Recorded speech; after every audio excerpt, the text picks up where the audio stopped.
शैतान के अचानक हुए हमले से नागराज और नागिन खुद को संभाल नहीं पाते हैं। शैतान नागराज और नागिन को बंदी बना लेता है और नागिन एक शैतान अपनी चुड़ैलों की महारानी बकरी चुड़ैल को लेकर एक गुफा में आता है, क्योंकि नागराज और नागिन ने मिलकर बकरी चुड़ैल को एक पत्थर का बना दिया था। शैतान वहां आकर कहता है, बकरी चुड़ैल तुम चिंता मत करो, मैं तुम्हें इस श्राप से मुक्त कराऊंगा और उस नागराज और नागिन से तुम्हारा बदला जरूर लूंगा। ऐसा कहकर वह शैतान एक हवन करने लगता है। हवन करते हुए शैतान को कई दिन बीत जाते हैं और एक दिन उसकी तपस्या से प्रसन्न होकर चुड़ैल गुरु वहां प्रकट होती है और शैतान से कहती है, शैतान मैं तुम्हारी तपस्या से बहुत प्रसन्न हूँ, बोलो तुम्हें क्या चाहिए। हे चुड़ैल गुरु, नागराज और नागिन ने हमारी महारानी बकरी चुड़ैल को एक पत्थर का बना दिया है। बकरी चुड़ैल को इस श्राप से कैसे मुक्त किया जाए और उन्हें अपना असली रूप कैसे वापस मिल सकता है, मुझे इसका कोई उपाय बताइए। शैतान की बात सुनकर चुड़ैल गुरु कहती है, शैतान इस श्राप को खत्म करने का सिर्फ एक ही उपाय है। इस श्राप को सिर्फ नागिन के अंडे से ही खत्म किया जा सकता है।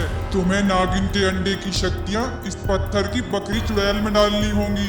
अंडे की शक्तियाँ मिलते ही बकरी चुड़ैल फिर से अपने असली रूप में आ जाएगी और इस श्राप से मुक्त हो जाएगी।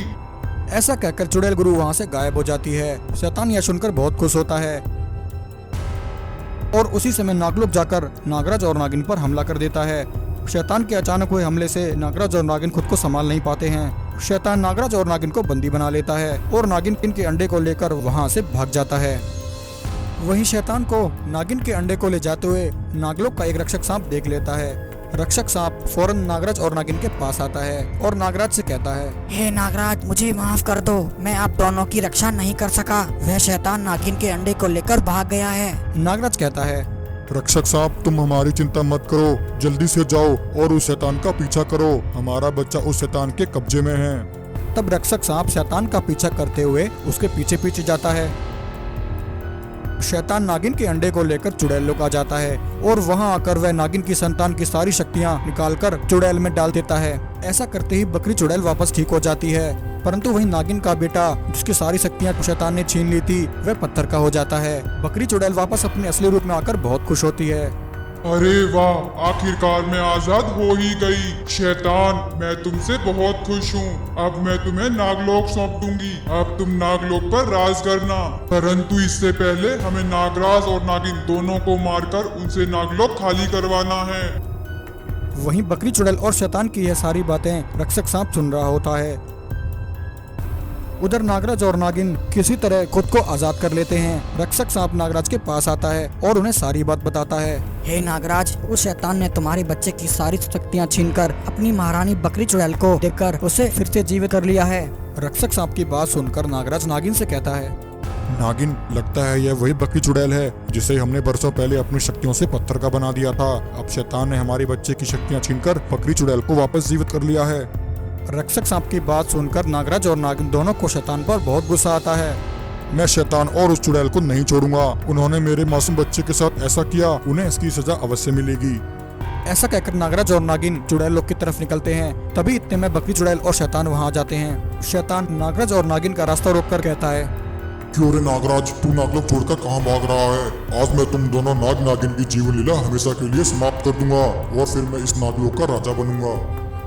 ऐसा कहकर शैतान और बकरी चुड़ैल दोनों मिलकर नागराज और नागिन पर हमला करते हैं। नागराज और नागिन भी अपनी पूरी शक्ति के साथ शैतान और चुड़ैल का सामना करते हैं। फिर थोड़ी देर बाद नागराज अपनी नागमणि निकाल लेता है और अपनी नागमणि की शक्तियों से शैतान और चुड़ैल पर हमला करता है। नागराज के हाथ में नागमणि देखकर शैतान और बकरी चुड़ैल डर जाते हैं। फिर क्या था, नागराज नागमणि की शक्ति से शैतान और बकरी चुड़ैल दोनों को वहीं जलाकर नष्ट कर देता है।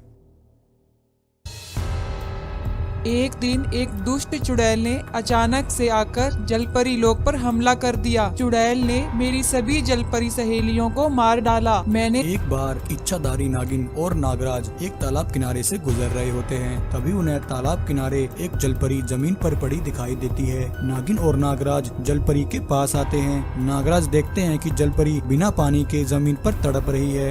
यह देखकर नागराज जलपरी को उठाकर वापस तालाब में छोड़ देते हैं। वापस तालाब में आकर जलपरी बहुत खुश होती है और नागराज से कहती है, शुक्रिया नागराज, आपने मेरी जान बचाकर मुझ पर बहुत बड़ा एहसान किया है।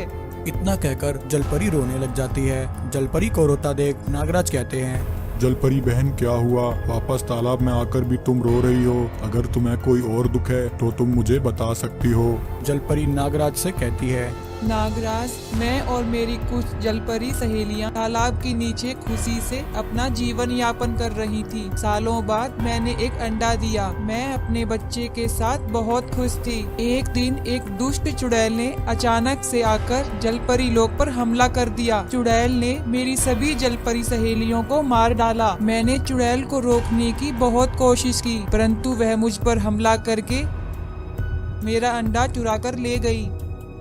जलपरी की सारी कहानी सुनकर नागराज बोलते हैं, जलपरी बहन तुम चिंता मत करो, मैं जल्द ही उस चुड़ैल को तलाश कर लूंगा। मैं तुम्हें वचन देता हूँ, उस चुड़ैल के हाथों से तुम्हारा अंडा तुम्हें वापस ला कर दूंगा। उधर चुड़ैल जलपरी के अंडे को पाकर बहुत खुश होती है।